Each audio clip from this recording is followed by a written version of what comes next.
Hi കുട്ടികളെ, ഇന്ന് നമ്മൾ ബേസിക് സയൻസിൻ്റെ 4ാമത്തെ ചാപ്റ്ററായ സീഡ്സ് ഓഫ് ലൈഫ്, ജീവൻ്റെ വിത്തുകൾ. നമുക്കറിയാം അല്ലേ, സസ്യങ്ങൾക്ക് ജീവനുണ്ടെന്ന് നമുക്കറിയാമല്ലോ, ശരിയല്ലേ? സ്റ്റോറിയാണ് നമുക്ക് ആദ്യം തന്നിരിക്കുന്നത്. നമുക്ക് ആ സ്റ്റോറി വായിച്ച് തന്നെ നമുക്ക് ചാപ്റ്ററിലേക്ക് പോകാം. One day a wise king felt that he should test the honesty of the children of the country. രാജാവിന് നാട്ടിലെ കുട്ടികളുടെ സത്യസന്ധത പരിശോധിക്കണമെന്ന് തോന്നി. അതെ, അദ്ദേഹത്തിൻ്റെ നാട്ടിലെ കുട്ടികളുടെ സത്യസന്ധതയൊക്കെ പരിശോധിക്കണമെന്ന് തോന്നി. The king called all the children to the palace. എന്ത് ചെയ്തു? ഒരു ദിവസം രാജാവ് കുട്ടികളെയെല്ലാം രാജകൊട്ടാരത്തിൽ വിളിച്ചുകൂട്ടി. Everyone was given seeds. എല്ലാവർക്കും വിത്തുകൾ നൽകി, അല്ലേ? It was announced that valuable gifts will be given to those who bring this seed after germinating it into a plant after 3 months. എന്താ പറഞ്ഞ വിത്ത് കൊടുത്തിട്ട്? ഈ വിത്ത് മുളപ്പിച്ച് 3 മാസം കൊണ്ട് ചെടിയാക്കി കൊണ്ടുവരുന്നവർക്ക് വിലയേറിയ സമ്മാനങ്ങൾ നൽകുമെന്ന് പ്രഖ്യാപിച്ചു, അല്ലേ? Ping a farmer boy. Ping എന്ന് വെച്ചാൽ ഒരു ഫാർമർ ബോയ്, ഒരു കൃഷിക്കാരൻ്റെ പുത്രൻ. Ping a farmer boy was also present in the group of children. എന്താ? ആ കുട്ടികളുടെ കൂട്ടത്തിൽ ഒരു കർഷക ബാലനായ പിങ്ങും ഉണ്ടായിരുന്നു, അല്ലേ? He buried the seeds in the soil of the pot and വാട്ടേഡ് them but the seeds did not germinate. പുള്ളിക്കാരൻ എന്താ ചെയ്ത? മറ്റു കുട്ടികൾ ചെയ്യുന്ന പോലെ തന്നെ അവൻ വിത്തുകൾ ചട്ടിയിലെ മണ്ണിൽ കുഴിച്ചിട്ട് വെള്ളമൊഴിച്ച് പരിപാലിച്ചിട്ടും എന്ത് ചെയ്തില്ല? വിത്ത് മുളച്ചില്ല, അല്ലേ? After 3 months all the children came to the palace with flowered plants. 3 മാസം കഴിഞ്ഞു. 3 മാസം കഴിഞ്ഞപ്പോൾ എന്താ സംഭവിച്ചേ? കുട്ടികളെല്ലാം പൂത്ത ചെടികളുമായി, അല്ലേ? പൂവൊക്കെയുള്ള ചെടികളുമായി കൊട്ടാരത്തിലെത്തി. They all made fun of Ping who came to the palace with an empty pot. മറ്റു കുട്ടികളൊക്കെ, അല്ലേ, എന്താ ചെയ്തേ? കാലി ചട്ടിയുമായി കൊട്ടാരത്തിലെത്തിയ പിങ്ങിനെ മറ്റുള്ള കുട്ടികളെല്ലാം കൂടെ കളിയാക്കി, അല്ലേ? The king examined each one's plant. രാജാവ് ഓരോരുത്തരുടെയും ചെടികൾ പരിശോധിച്ചു. When he reached Ping the king was happy. അപ്പോൾ എന്ത് ചെയ്ത? പിങ്ങിൻ്റെ അടുത്തെത്തിയപ്പോൾ രാജാവിന് സന്തോഷമായി. The king said this is the winner. അപ്പോൾ രാജാവ് എന്താണ് പറഞ്ഞത്? ഇവനാണ് വിജയ്. Only seeds with life will germinate. The seeds I gave you were lifeless. എന്താ പറഞ്ഞേ? ഇവനാണ് വിജയ്, ജീവനുള്ള വിത്തുകളെ മുളയ്ക്കുകയുള്ളൂ. ഞാൻ നിങ്ങൾക്ക് തന്നത് ജീവനില്ലാത്ത വിത്തുകളായിരുന്നു. അപ്പം അവിടെ ഹോണസ്റ്റ് പയ്യൻ ആരായിരുന്നു? ആ കർഷക ബാലനായ പിങ് ആയിരുന്നു, അല്ലേ? നോക്കാം, ചാപ്റ്ററിലേക്ക് പോകാം. Have you read the story of Ping? പിങ്ങിൻ്റെ കഥ വായിച്ചല്ലോ. Only living seeds germinate right, അല്ലേ? ജീവനുള്ള വിത്തുകളെ മുളയ്ക്കുകയുള്ളൂ, ശരിയല്ലേ? അതെ. Is in it the life with tiny seeds that grows into even huge trees. ചെറിയ വിത്തിനുള്ളിലെ ജീവൻ വളർന്നല്ലേ വൻമരങ്ങൾ ഉണ്ടാകുന്നത്, ശരിയല്ലേ? ചെറിയ വിത്തിൽ നിന്നല്ലേ വലിയ വലിയ മരങ്ങളൊക്കെ ഉണ്ടാകുന്നത്. നമുക്കറിയാമല്ലോ, മക്കൾക്കൊക്കെ അറിയാമല്ലോ. Collect a variety of seeds. പ്രദേശത്തുള്ള ലഭ്യമായ പലതരം വിത്തുകൾ ശേഖരിക്കാനാണ് പറഞ്ഞിരിക്കുന്നത്. Display the seeds in your class and write about their characteristics. എന്നിട്ട് എന്ത് ചെയ്യണം? വിത്തുകൾ ക്ലാസ്സിൽ പ്രദർശിപ്പിച്ച് അവയുടെ സവിശേഷതകൾ എന്തെല്ലാമാണെന്ന് എഴുതാനാണ് പറഞ്ഞിരിക്കുന്നത്. നമുക്ക് കുറച്ച് ക്യാരക്ടറിസ്റ്റിക്സ് ആയിട്ടുണ്ട്. നെയിം ഓഫ് ദ പ്ലാന്റ്, ചെടിയുടെ പേര്, കളർ, നിറം, സൈസ് എന്ന് വെച്ചാൽ എന്താ? വലിപ്പം, അല്ലേ? ഷേപ്പ് എന്ന് വെച്ചാൽ ആകൃതി. അതർ ഫീച്ചേഴ്സ്, മറ്റ് പ്രത്യേകതകൾ. ഞാൻ 2 വിത്തുകളുടെ പേര് പറയാം, നമുക്ക് നോക്കാം. നെയിം ഓഫ് ദ പ്ലാന്റ് ഞാൻ എടുത്തിരിക്കുന്ന മാംഗോ നോക്കിക്കേ. മാംഗോയുടെ കളർ എന്തായിരിക്കും? ലൈറ്റ് ബ്രൗൺ, അല്ലേ? ലൈറ്റ് ബ്രൗൺ കൊടുക്കാം. പിന്നെ എന്തുവാ? സൈസ് എന്തുമായിരിക്കും? ലാർജ് അല്ലേ? മാംഗോ ലാർജ് സീഡല്ലേ? ലാർജ്. പിന്നെ എന്തുവാ? ഷേപ്പ് എന്തായിരിക്കും? ഓവൽ ആൻഡ് ഫ്ലാറ്റ് ഷേപ്പ് അല്ലേ മാംഗോ സീഡിന്? അതെ. പിന്നെ അതർ ഫീച്ചേഴ്സ് പറയുന്നത് നമുക്ക് ഹാർഡ്, ഔട്ടർ ഷെല്ല് ഹാർഡല്ലേ? അപ്പോൾ ഹാർഡ് ഔട്ടർ ഷെൽ, അല്ലേ? ഹാർഡ് ഔട്ടർ ഷെൽ എന്ന് പറയാം. പിന്നെ ഒരു സീഡ് നമുക്ക് ഒരു ആപ്പിൾ എടുക്കാം. ആപ്പിൾ സീഡിൻ്റെ കളർ എന്താ? Brown colour. സൈസ് സ്മോൾ അല്ലേ ആപ്പിൾ സീഡ്? അതെ. അതിൻ്റെ ഷേപ്പ് എന്തായിരിക്കും? ടിയർ ഡ്രോപ്പ്, കണ്ണുനീരിൻ്റെ ഷേപ്പ്, കണ്ണീർ തുള്ളിയുടെ ഷേപ്പാണ് നമുക്ക് ഇതിന് നമ്മുടെ ആപ്പിൾ സീഡിന്, അല്ലേ? പിന്നെ അതർ ഫീച്ചേഴ്സ് പറയുന്നത് നമുക്ക് എന്ത് പറയാം? സ്മൂത്ത് സർഫസ് ആയിരിക്കും, അല്ലേ? ഹാർഡ് ആൻഡ് സ്മൂത്ത് സർഫസ് ആയിരിക്കും. അപ്പോൾ നമുക്ക് ഈ രണ്ട് പ്ലാന്റ് നമുക്ക് സീഡുകൾ നമുക്ക് എക്സാമ്പിൾ പറയാം. നോക്കിയേ, even though the seeds have life, will all the seeds buried in the soil germinate? Why don't all the seeds germinate? എന്താ, ജീവനുള്ളവയാണെങ്കിൽ പോലും മണ്ണിൽ കുഴിച്ചിടുന്ന എല്ലാ വിത്തുകളും മുളയ്ക്കാറുണ്ടോ? Why don't all these seeds germinate? എന്തുകൊണ്ടാണ് എല്ലാ വിത്തുകളും മുളയ്ക്കാത്തത്? അത് നോക്കിക്കേ, ലേറ്റസ്റ്റ് ജെർമിനേറ്റ് സീഡ്സ് എന്ന് വെച്ചാൽ എന്താ, വിത്തുകൾ മുളപ്പിച്ച് നോക്കാം എന്നാണ് പറഞ്ഞിരിക്കുന്നത് heading. What factors are required for germination of the seeds? Write down your guess. വിത്ത് മുളയ്ക്കാൻ എന്തെല്ലാം ഘടകങ്ങൾ ആവശ്യമാണ്? നിങ്ങളുടെ ഊഹ എഴുതൂ. നമുക്കറിയാമല്ലോ വിത്ത് മുളയ്ക്കാൻ എന്തൊക്കെ വേണം. വാട്ടർ വേണം, പിന്നെന്താ വേണ്ടേ, സോയിൽ വേണം, മണ്ണല്ലേ, മണ്ണ് വേണം, സൺലൈറ്റ് വേണം, പിന്നെന്തോ എയർ വേണം, പിന്നെന്തുവാ സ്യൂട്ടബിൾ ടെമ്പറേച്ചർ അല്ല, അനുയോജ്യമായ ടെമ്പറേച്ചർ വേണം. ഇതൊക്കെ നമുക്ക് അറിയാവുന്ന കാര്യങ്ങളാണ്, ചെറിയ ക്ലാസ്സിലൊക്കെ പഠിച്ചിട്ടുള്ള കാര്യങ്ങളാണ്. വിത്ത് മുളയ്ക്കാൻ എന്തൊക്കെ വേണമെന്ന്. Okay, how do you find out if your guess is correct? നിങ്ങളുടെ ഊഹ ശരിയാണോ എന്ന് എങ്ങനെ കണ്ടെത്തും? Let us do the necessary experiment to find it out. ഇത് കണ്ടെത്താൻ ഒരു പരീക്ഷണം ചെയ്തു നോക്കൂ. അതായത് നമ്മൾ പറഞ്ഞിരിക്കുക, take some wet soil in a glass and put some pea seeds in it. എന്നാ പറഞ്ഞിരിക്കുന്നത്? ഒരു ഗ്ലാസ്സിൽ അല്പം നനഞ്ഞ മണ്ണെടുത്ത് ഏതാനും പയർ വിത്തുകൾ അതിലിടുക. നമ്മുടെ ഗ്ലാസ്സിലൊരു പിക്ചർ തന്നിട്ടുണ്ട്, അതുപോലെ ചെയ്യുക അല്ലേ, ഇടുക. Place it in an area where it will get sunlight. എന്നിട്ട് എന്ത് ചെയ്യേണ്ടത്? സൂര്യപ്രകാശം ലഭിക്കുന്ന സ്ഥലത്ത് ഇതുകൊണ്ട് വയ്ക്കുക. Water should also be given at the required rate to maintain moisture. എന്താ, നനവ് നിലനിർത്തുന്നതിന് ആവശ്യമായ തോതിൽ വെള്ളം നൽകണം. Observe it every day. എന്നിട്ട് എന്താ ചെയ്യേണ്ടത്? എല്ലാ ദിവസവും നിരീക്ഷിക്കുക. What all factors did the seeds get? ഇവിടെ ഏതെല്ലാം ഘടകങ്ങളാണ് വിത്തിന് ലഭിച്ചത്? ഏതെല്ലാം ഘടകങ്ങളാണ് നമുക്ക് ലഭിച്ചത്? നമ്മൾ എന്തൊക്കെ ചെയ്ത്? മണ്ണ് കൊടുത്തു അല്ലേ, സോയിൽ കൊടുത്തു. നമ്മൾ ഈ സോയിലിനകത്തല്ലേ പയർ വിത്തുകൾ നമ്മൾ കുത്തിവെച്ചത്. അപ്പോൾ എന്ത് ചെയ്ത്? സോയിൽ കൊടുത്തു. പിന്നെ നമ്മൾ എന്താ കൊടുത്തേ? വാട്ടർ കൊടുത്തു അല്ലേ, വെള്ളം നനച്ച് കൊടുത്തു നമ്മളല്ലേ, വാട്ടർ കൊടുത്തു. പിന്നെന്താ കൊടുത്തേ? എയർ അല്ലേ, എയർ കൊടുത്തു. പിന്നെന്തുവാ? സൺലൈറ്റ്, സൂര്യപ്രകാശം കൊടുത്തു. സൂര്യപ്രകാശം വേണ്ട സ്ഥലത്ത് കൊണ്ട് കിട്ടുന്ന സ്ഥലത്ത് വയ്ക്കാൻ പറഞ്ഞിട്ടില്ലേ? അപ്പോൾ ഇത്രയും സാധനങ്ങൾ നമ്മൾ ഈ സീഡിന് കൊടുത്തു. ഏതൊക്കെ കൊടുത്തു? Soil, water, air, sunlight. ഇത്രയും ഘടകങ്ങൾ നമ്മൾ ഇതിന് കൊടുത്തു, ഈ സീഡിന് കൊടുത്തു. Are all these factors necessary for germination of the seed? How to find it out? വിത്ത് മുളയ്ക്കാൻ ഈ ഘടകങ്ങളെല്ലാം ആവശ്യമുണ്ടോ? എങ്ങനെ കണ്ടെത്തും? ഓരോന്നായി നമുക്ക് let's check one by one, ഓരോന്നായി നമുക്ക് പരിശോധിക്കാം. Is soil necessary for the seed to germinate? വിത്ത് മുളയ്ക്കാൻ മണ്ണ് ആവശ്യമുണ്ടോ എന്നാണ് ചോദ്യത്തെ. നമുക്ക് നോക്കാം.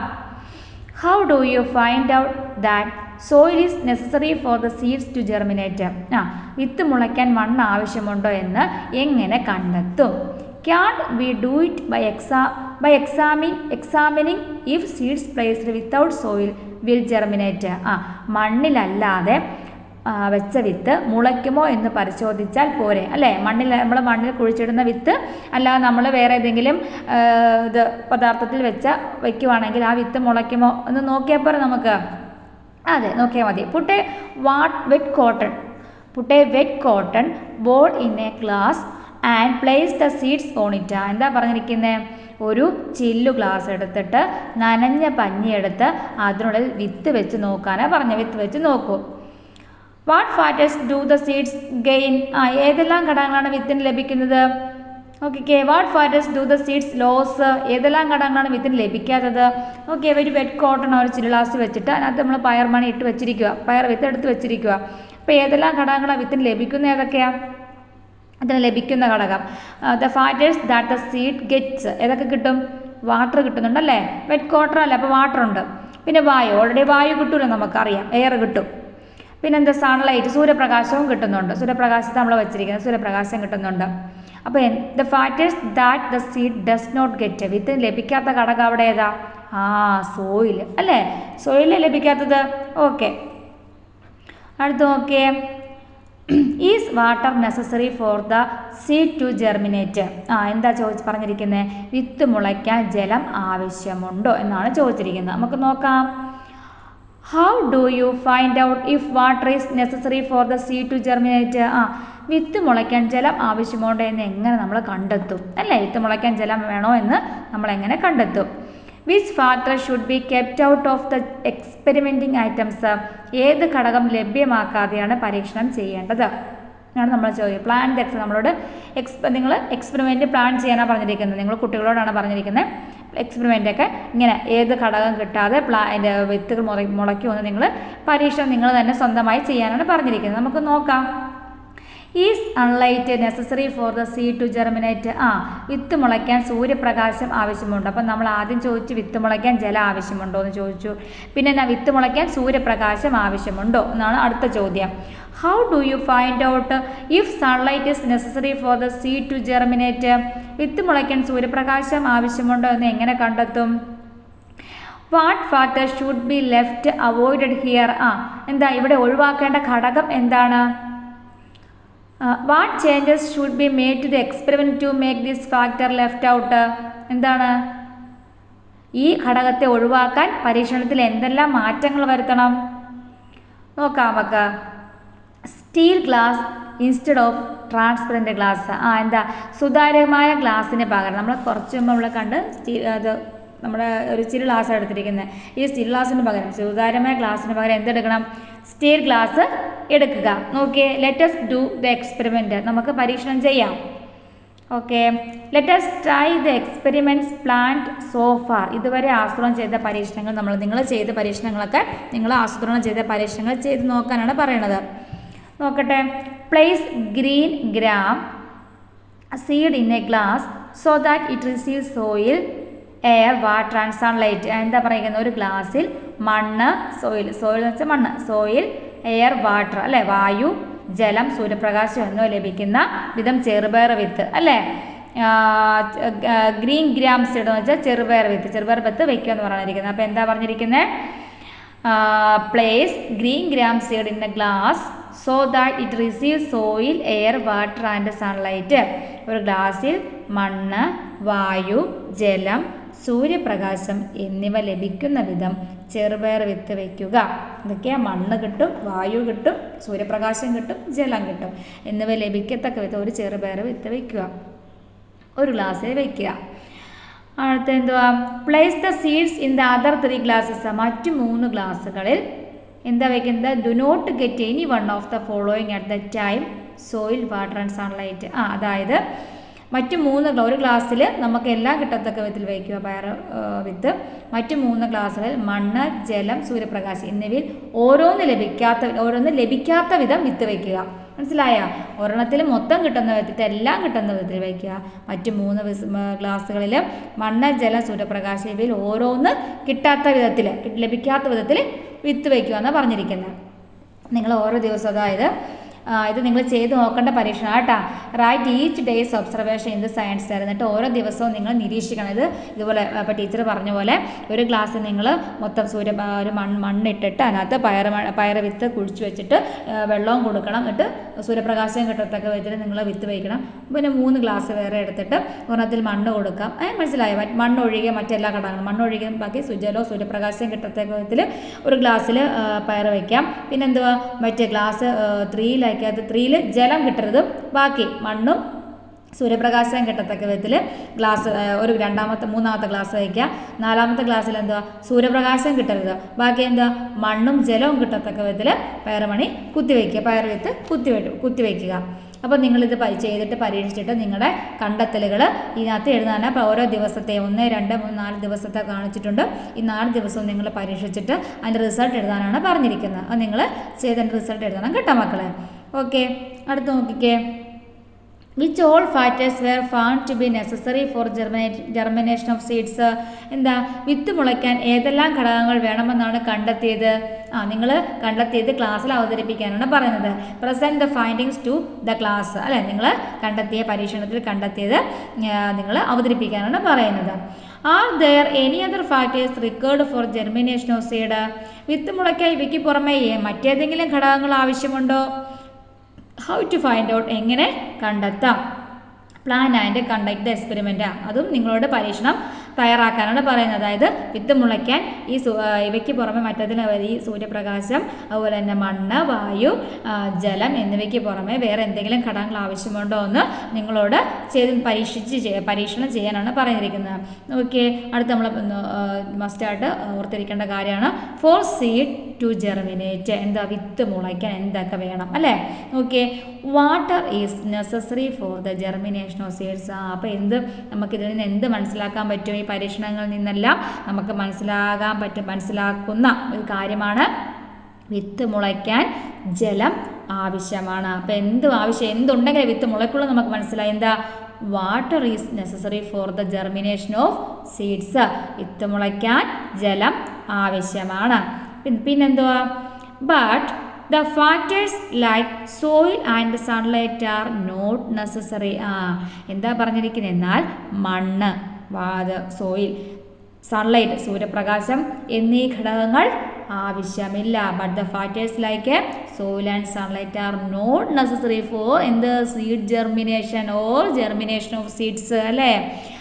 ജലം ആവശ്യമാണ്, എന്നാൽ മണ്ണ്, സൂര്യപ്രകാശവും ആവശ്യമില്ല. പിന്നെന്താ പറഞ്ഞിരിക്കുന്നത്? Besides water air and suitable temperature are also necessary for seed germination. പിന്നെന്തൊക്കെയാ? ജലത്തിന് പുറമെ, ജലം ആവശ്യമാണ് നമ്മൾ പറഞ്ഞു. ജലത്തിന് പുറമെ വായു, അനുയോജ്യമായ താപനില, ടെമ്പറേച്ചർ എന്ന് വെച്ചാൽ താപനില, ചൂട് അല്ലേ? സ്യൂട്ടബിൾ ടെമ്പറേച്ചർ, അനുയോജ്യമായ താപനില എന്നിവയും വിത്ത് മുളയ്ക്കാൻ ആവശ്യമാണ്. വിത്ത് മുളയ്ക്കാൻ എന്തൊക്കെ ആവശ്യമാണ്? ജലം ആവശ്യമാണ്, സ്യൂട്ടബിൾ ടെമ്പറേച്ചർ ആവശ്യമാണ്, പിന്നെന്തുവാ? വായു, എയർ അല്ലേ? ഇതും ആവശ്യമാണ്. ഓക്കെ, അടുത്ത് നോക്കിയേ. Different seeds have different germination times and suitable temperatures. എന്താ പറയുന്നത്? വ്യത്യസ്ത വിത്തുകൾ മുളയ്ക്കാനെടുക്കുന്ന സമയവും, അത് മനസ്സിലായല്ലോ. പല ഡിഫറെൻറ്റ് ടൈപ്സ് ഓഫ് സീഡ്സ്, വ്യത്യസ്ത വിത്തുകൾ മുളയ്ക്കാനെടുക്കുന്ന സമയവും അനുയോജ്യമായ താപനിലയും വ്യത്യസ്തമാണ്. മനസ്സിലായോ? വ്യത്യസ്ത വിത്തുകൾ മുളയ്ക്കാനെടുക്കുന്ന സമയവും അനുയോജ്യമായ താപനിലയും വ്യത്യസ്തമാണ്.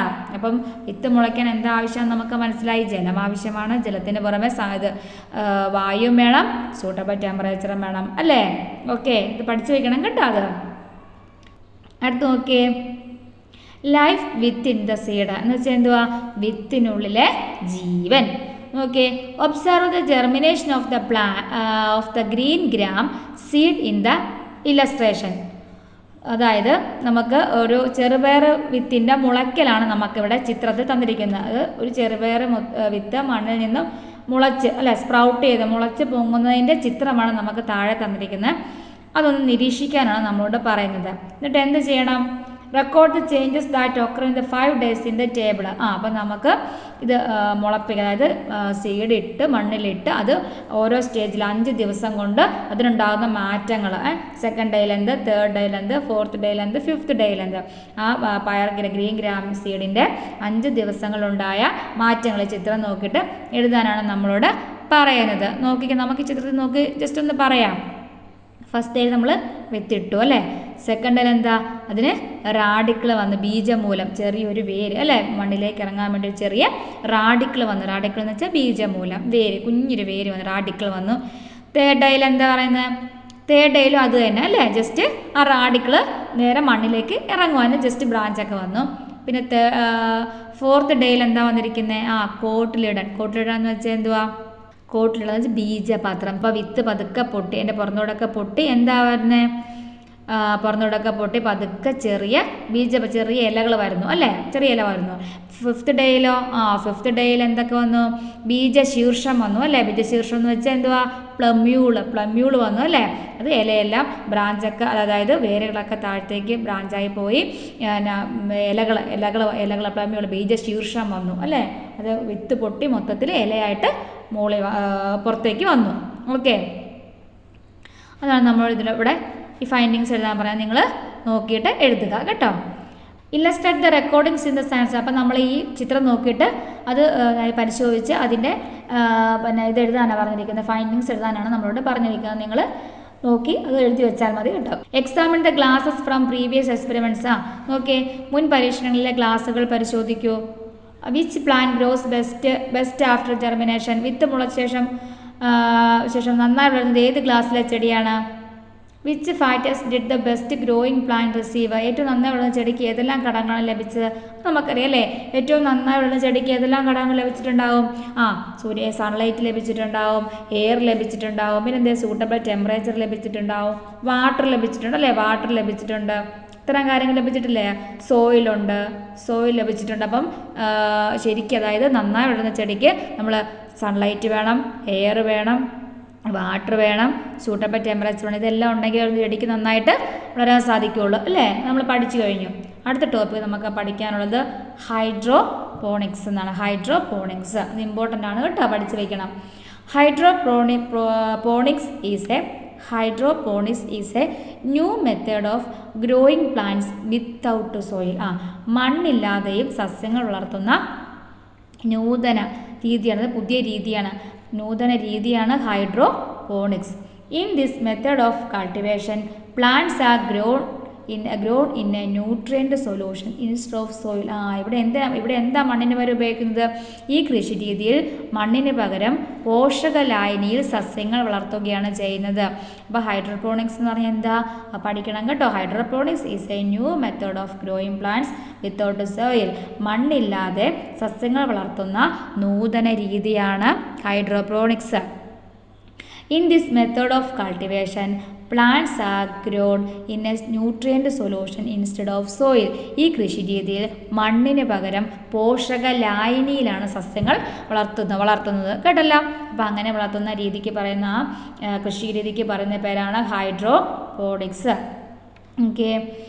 Plants make their food in there leaves don't ദേ? ചെടികൾ ആഹാരം നിർമ്മിക്കുന്നത് ഇലകളിലാണല്ലോ, നമുക്കറിയാം അല്ലേ. The food for the plant until the seed germinates and grows a leaf is obtained from the cotyledon.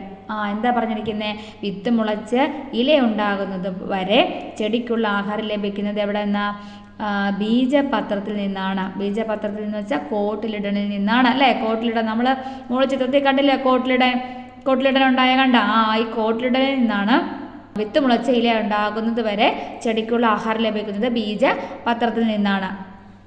How many cotyledons does A P seed have? എന്താ പറഞ്ഞിരിക്കുന്നത്? പയർ വിത്തിന് എത്ര ബീജപത്രമാണുള്ളത്? ബീജപത്രം 2 എണ്ണം അല്ലേ ഉള്ളൂ. നോക്കിക്കേ, നമുക്ക് പത്രത്തിലേക്ക് മുകളിലത്തെ ചിത്രത്തിലേക്ക് നോക്കിക്കേ, എത്ര ബീജപത്രമുണ്ട്? 2 ബീജപത്രമുണ്ട് അല്ലേ, 2 ബീജപത്രങ്ങളുണ്ട്. Look at the cotyledon in a corn. ചോളത്തിലെ ഒരു കോണാണ്. കോൺ എന്ന് വെച്ചാൽ എന്താ? ചോളം അല്ലേ. ഒരു ചോളത്തിലെ കോട്ടിലിഡൻ നോക്കൂ എന്നാണ് പറഞ്ഞത്.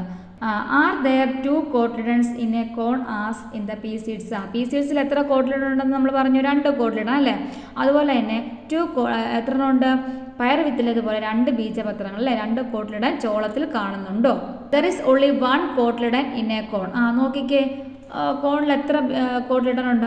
1 കോട്ടിലിഡനേ ഉള്ളൂ അല്ലേ. 1 കോട്ടിലിഡനാണ് നമുക്ക് എവിടെ കാണുന്നുള്ളൂ? കോണിൽ കാണുന്നുള്ളൂ. Endosperm is the part attached to the cotyledon. എന്താണ് പറഞ്ഞിരിക്കുന്നത്? ബീജപത്രത്തോട് കോട്ടിലിഡനോട് ചേർന്ന് കാണുന്ന ഭാഗമാണ് എൻഡോസ്പേം, ബീജാഗ്നം അല്ലെങ്കിൽ എൻഡോസ്പേം എന്ന് പറയുന്നത്. Endosperm is the part attached to the cotyledon. In plants with only 1 cotyledon, ഒരു ബീജപത്രം മാത്രമുള്ള സസ്യങ്ങളിൽ എന്താണ്? The food for the plant is obtained from the endosperm. ഒരു ബീജപത്രം മാത്രമുള്ള സസ്യങ്ങളിൽ വിത്ത് മുളച്ച ഇലയുണ്ടാകുന്നത് വരെ ചെടിക്കുള്ള ആഹാരം ലഭിക്കുന്നത് എവിടെ നിന്നാ? എൻഡോസ്പേമിൽ നിന്നാണ്. Under the seeds germinate and grow it's leaves. ഒരു വിത്ത് മുളച്ച് ഇലയുണ്ടാകുന്നത് വരെ ചെടിക്കുള്ള ആഹാരം ലഭിക്കുന്നത് എവിടെ നിന്നാണ്? എൻഡോസ്പേമിൽ നിന്നാണ്. അതായത് ഒരു ബീജപത്രം 2 കോട്ടിലിഡൻ ഉണ്ടെങ്കിൽ അതിനുള്ള ആഹാരം ലഭിക്കുന്നത് ചെടി മുളച്ച് ഇലയാകുന്നത് വരെ ആഹാരം ലഭിക്കുന്നത് എവിടെ നിന്നാ? കോട്ടിലിഡനിൽ നിന്നാണ് അല്ലെങ്കിൽ ബീജപത്രത്തിൽ നിന്നാണ്. എന്നാൽ 2 കോട്ടിലിഡൻ ഉള്ളപ്പം, എന്നാൽ 1 കോട്ടിലിഡൻ മാത്രമേ, ഒരു ബീജപത്രം മാത്രമുള്ള സസ്യങ്ങളിലാണെങ്കിലോ വിത്ത് മുളച്ച് ഇലയുണ്ടാകുന്നത് വരെ ചെടിക്കുള്ള ആഹാരം ലഭിക്കുന്നത് ഇവിടെ നിന്നാണ്? എൻഡോസ്പേമിൽ നിന്നാണ്. ഓക്കെ, നമുക്ക് ഇത്രയും ഭാഗം ഇവിടെ നമുക്ക് പഠിക്കാം. ഇനി അടുത്ത ഭാഗം നമുക്ക് അടുത്ത ക്ലാസ്സിൽ പഠിക്കാം കേട്ടോ. Okay, thank you.